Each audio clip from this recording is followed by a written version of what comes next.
प्रणाम करता हूँ और आप सबों को धन्यवाद देता हूँ कि मुझे इस गांव का मेला देखने का मौका आप लोगों ने दिया और इतना सम्मान दिया। इसके लिए मैं अपने परिवार के साथ में, अपनी पत्नी के साथ में, ये पूरे गांव को, आप सबों को और इतने गुरुजी बैठे हुए हैं सबको मैं दिल से प्रणाम करता हूँ, धन्यवाद बोलता हूँ। बंसीधर महाप्रभु के सेवा में इस तरह से वर्षों से चली आ रही है परंपरा, जो देख के हमें बहुत अच्छा लगा और ये बहुत शानदार है। और हमको लगता है कि यहाँ आने के बाद मेरा भी बहुत कुछ सुंदर हो गया और बहुत शांति महसूस कर रहा हूँ, अच्छा महसूस कर रहा हूँ। अब दो शब्द हमको बोलने के लिए मौका मिला है, तो जो बातें मैं अभी मेरे पास है उसको मैं अवश्य आप लोगों के पास रखना चाहूँगा, क्योंकि मैं सेंट्रल रिजर्व पुलिस फोर्स में मैं एज ए DIG काम कर रहा हूँ। लेकिन इस समय चूंकि चुनिंदा फोर्स यहाँ पर जो समस्याएं हैं उसके लिए बनी है, जो 5 बटालियन है, उस 5 बटालियन का मैं हेड हूँ। एक बिहार में है, 2 झारखंड में है, एक बंगाल में है और एक असम में है। ये 5 को कंट्रोल मैं यहाँ से करता हूँ।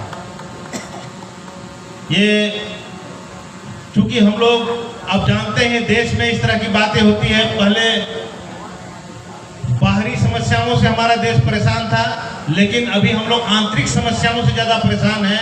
कहीं आतंकवाद, कहीं नक्सलवाद, कहीं उग्रवाद, तो हम लोग लगे रहते हैं। और ऐसे में कभी आप जैसे लोग, हम जैसे लोगों को कोई भी कार्यक्रम में उपस्थित होने के लिए मौका देते हैं, ये हमारे लिए अब बहुत ही सौभाग्य की बात है। ये हमारे लिए बहुत बड़ी बात होती है। मैं 1-2 बात अवश्य रखना चाहूँगा कि पहले लोग बोलते थे कि पढ़ोगे लिखोगे बनोगे नवाब और खेलोगे कूदोगे होगे खराब। लेकिन अभी जमाना बदल गया है, सब कुछ चेंज हो गया है।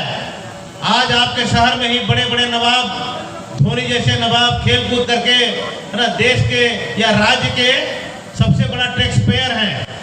इसलिए आप लोग से मैं ये करता हूँ, मैं 2-4 दिन पहले पेपर में देखा था कि मेहनत करने में 100% से काम नहीं चलेगा, 200%, 300% तक जाना पड़ेगा। एक बार वो सरकार में ताकत दिखाना चाहिए। हर कोई को मेहनत करना चाहिए, मेहनत में कोई कसर न छोड़ना चाहिए।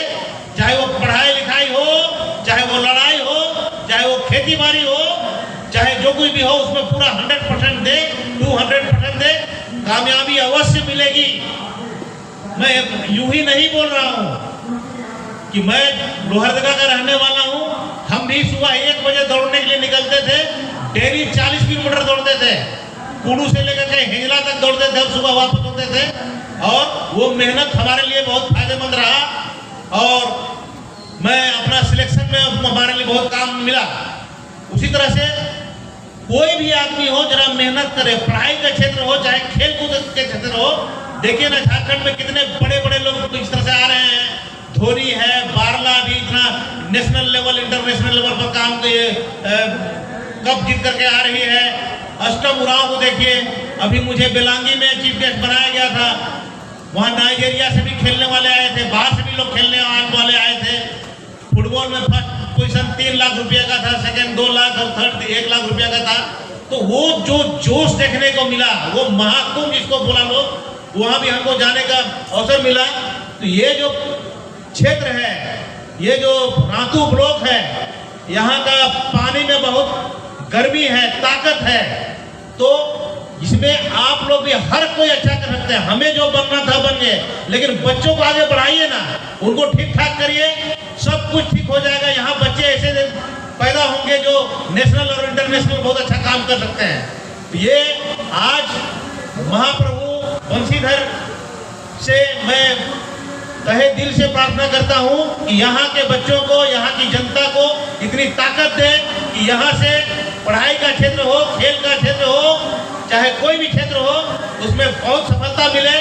ये सबों को हार्दिक शुभकामनाएं मैं देता हूँ। यहाँ का ताकत मैंने महसूस किया है। यहाँ हमारे बीच में तुलसी उरांव जी बैठे हैं, इन्होंने अपनी कहानी हमें बताई, मेरे भी रोंगटे खड़े हो गए, क्योंकि मैं भी बहुत फाइट किया हूँ। छत्तीसगढ़ में मैं मेरी गाड़ी को जो उड़ाया माइंड प्रूफ व्हीकल में था, जिसमें वो गाड़ी हवा में ही 2 टुकड़ा हुई थी, ड्राइवर के बगल में बैठा था, उड़ते हुए जा रहा है। मैं सोच रहा हूँ कि पिछली जिंदगी क्या हो रही है, अगली क्या होने वाली है। हम सोचा भी नहीं थे उसमें सब के सब खत्म हो जाएंगे और एक अकेला मैं जिंदा रहूंगा।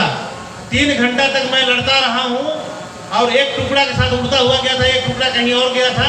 नई उड़ने वाली वो गाड़ी थे, उसको उड़ाया था उन्होंने, उसमें 23 आदमी खत्म हो गए थे, मैं अकेला जिंदा बचाता हूँ इसलिए। और मैं लड़ता रहा कि गर्दन काट रहा था, वहां से मैंने उलट दिया लड़ाई को और एक भी हथियार लूटने नहीं दिया। पानी के गड्ढा में हथियार फेंकता रहा तो मुझे तो खत्म होना ही है, सरकार का वेपन बच जाएगा। मेरे घटना के पहले 4 बटालियन छत्तीसगढ़ में था, 4 झारखंड में था। मेरी घटना के बाद में 18 छत्तीसगढ़ में आया, 18 झारखंड में आया। अब ये सब सारी समस्याएं सफाई की ओर है। अब हम लोग आखिरी लड़ाई लड़ रहे हैं। तो ये सब कुछ है, ये ताकत है, इनका है, बंशीधर महाप्रभु का है, इनका ताकत है, जिसे सब ताकत मिलता है। दिल से हम उनका प्रार्थना करते हैं, जाति धर्म की भावनाओं को छोड़कर, और तो फिर बहुत ताकत मिलता है। ईश्वर करे हर परिवार को, हर कोई को ये ताकत मिले, उनके घर से बाल बच्चे सब कोई बढ़िया से बढ़िया कामयाबी मिले और सुंदरता और ताकत यहाँ का प्राप्त हो, ये मैं भगवान से प्रार्थना करता हूँ। और पुनः मैं जैसे तुलसी जी के बारे में बोला था कि पहले किस तरह से काम करते थे, अभी धोनी के बगल में रहते हैं और रात भर काम इनकी चलती रहती है और इनकी कामयाबी को देख करके ये एक प्रेरणा मिलता है हर कोई को, इनसे प्रेरणा लेनी चाहिए। इनके लिए मैं यहाँ की जनता से एक रिक्वेस्ट करता हूँ कि इतने कामयाब छोटा भाई है, बच्चे हैं, इनके लिए एक दिल से जोरदार तालियां बनता है, तालियां बजाकर इनका स्वागत किया जाए। बहुत अच्छा, बहुत बहुत धन्यवाद आप लोगों को। बहुत समय नहीं है इसलिए बहुत बहुत धन्यवाद, थैंक यू वेरी मच। ढोल मेला हमको देखने को मौका आप लोगों ने दिया, हम लोग बहुत बहुत धन्यवाद देते हैं। Thank you very much. जय हिंद, जय भारत, थैंक यू।